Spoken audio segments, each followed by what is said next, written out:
time. I can keep track of them.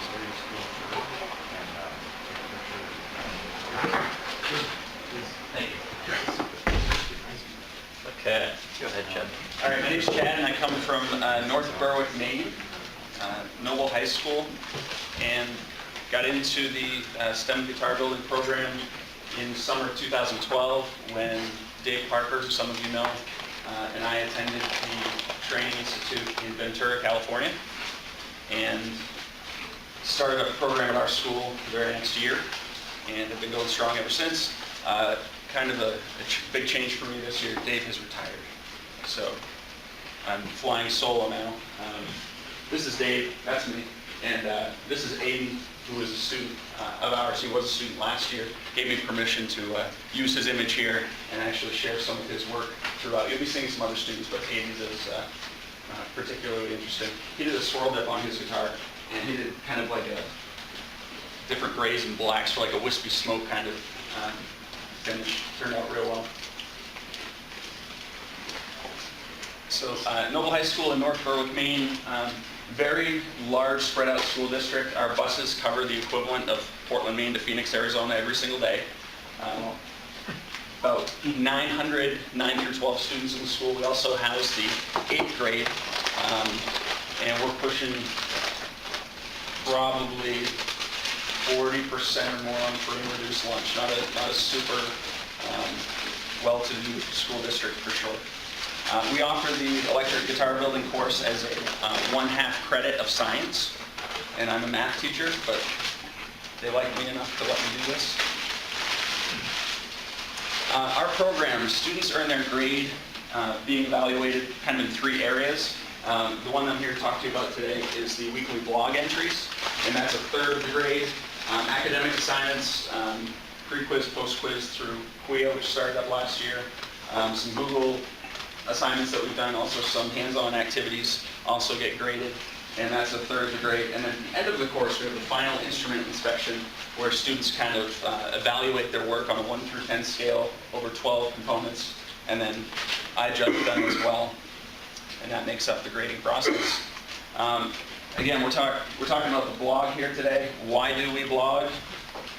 We want the students to get reflecting on what it is that they did that past week.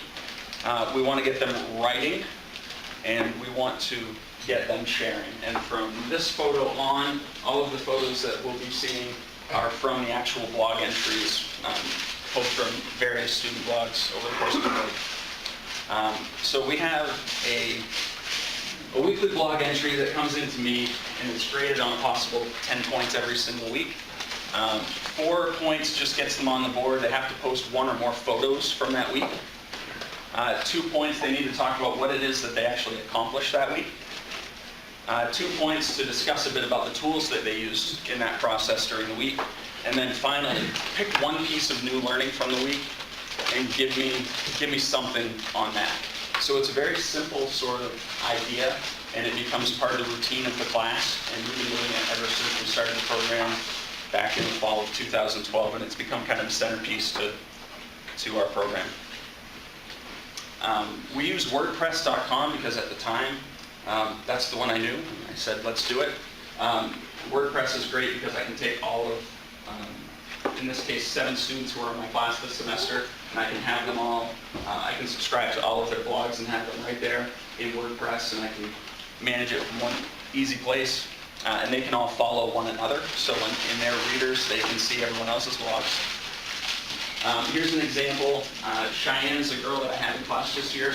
So if I'm in WordPress.com, I'll see something like this. But I don't want to always have to be logging into WordPress all the time to see which blogs came in. So what I like about WordPress is that I can have automatic email updates sent to my school email address. So every time they post a blog entry, I'm checking my school email all the time. Poof, there it is. So here's that same photo from Cheyenne, but we're not in WordPress anymore. We're in our school email account, and I can basically view her blog entry from that week nice and easy right over my school email. And we'll see one from last week. I'll show you one live I haven't really looked at yet. So here's my school email, and I think Cheyenne's is this one. that I'm going to show you today. Not that one, but the one that she just posted yesterday. Oh no. Next one. Got some more security.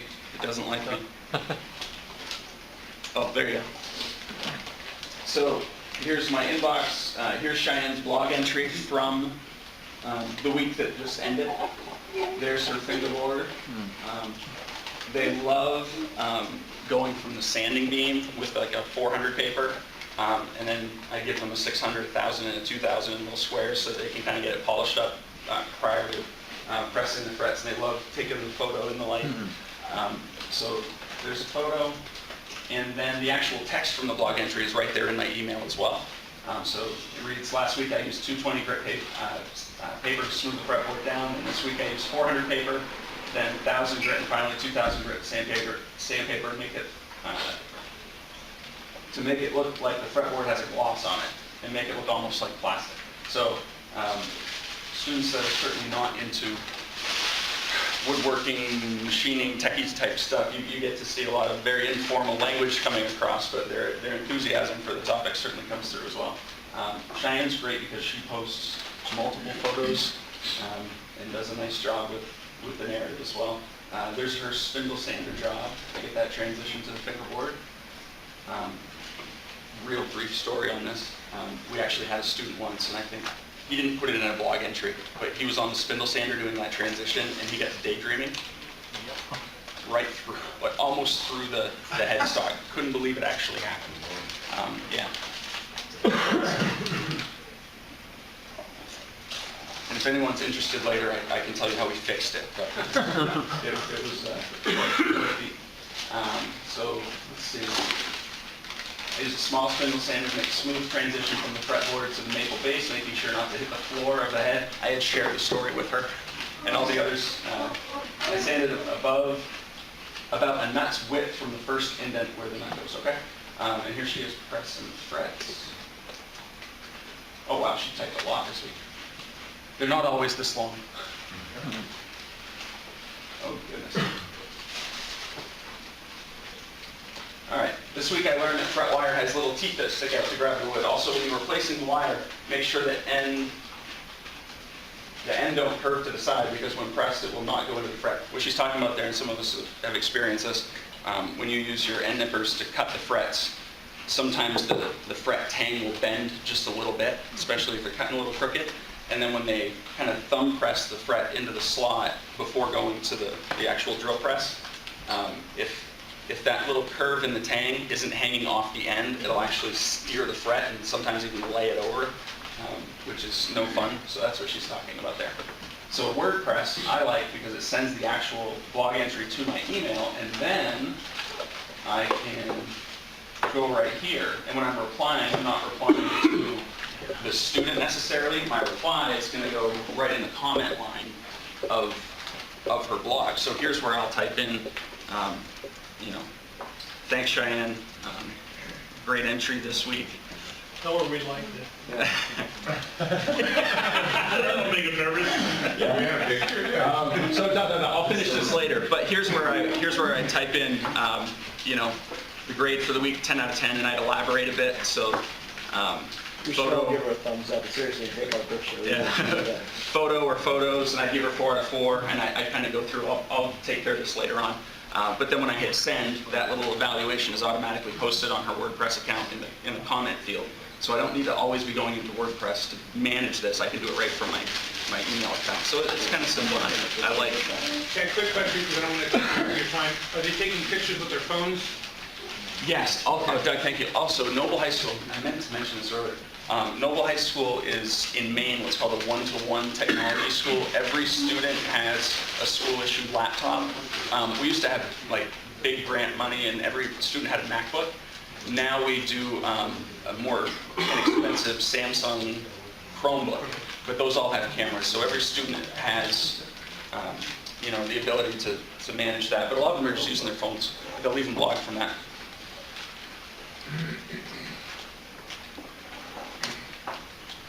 All right, so I don't want to just go through tons and tons of blog entries here, but I do want to hit on the accomplishments, the tools, the learning, and some photos. So I just picked 5 or 6, and I just did some cut and paste. So this was like from a first week entry. We have about 5 minutes left. Oh goodness.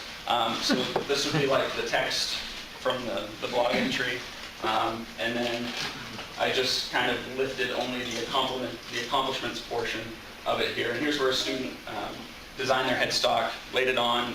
They talked about breakaway points. Those were the relief cuts that they would make before making their bandsaw pass. That was Jake. He had a great guitar. You'll see more pictures of his. Week number 2 entry. You guys all know, I'm sure, that you don't have enough tools for everybody to be doing the exact same step along the way, so you kind of shuffle. So we actually had some students early on doing their wiring harnesses, and then we kind of swap around. Wall of text. Here's a student that says, I've always wanted to do something like soldering, but I've never had the opportunity to, which is kind of what this is all about. This is Aiden's guitar before the cool swirl dip job. We have them do an activity where they have to investigate a species of wood, and they have to report back. So in his blog entry, he decided to talk about that. So he learned about wood species, alder, talked about Jenga hardness rating, common costs and different specs, and he decided that he'd throw in the scientific name of the wood in his blog entry. There's another fretboard shine-up job there, similar to what Cheyenne just showed through that. It was mentioned earlier, I think it was Glenn that did the fretboard layout, and the question was asked about doing like a spreadsheet. Again, all these students have laptops, so we can kind of do activities like this where I kind of model up on the screen and they kind of follow along. So I walked them through how to create an Excel spreadsheet, and we did a fret layout.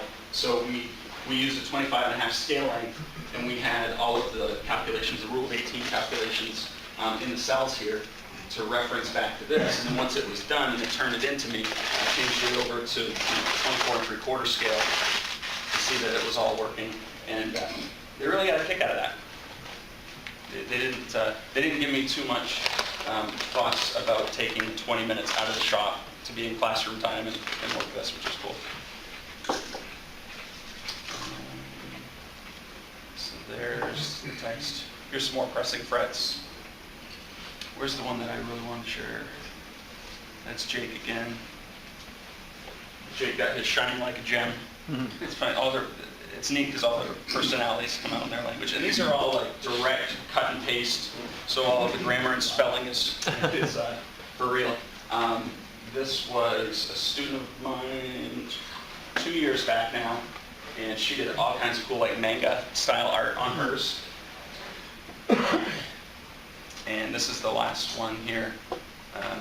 She says, it looks fantastic and it's all mine to play. Thank you for giving me this opportunity to play the guitar. I can't believe it's already finished, sitting here strumming my favorite songs right now as I'm writing this. Nice. She actually performed in a community open mic night sort of thing at one of those gazebos in downtown, and had the guitar with her. So, we made sure to make an appearance at that. But it's not always pretty. Not always pretty. This is a screenshot of the weekly blog entries grade book. So I've got my 7 students right there, and we've got some students that try as you might. They're going to build a great guitar. They're going to be thrilled about that. But when you try to get them to do the academic lifting, it's not always easy. So solutions.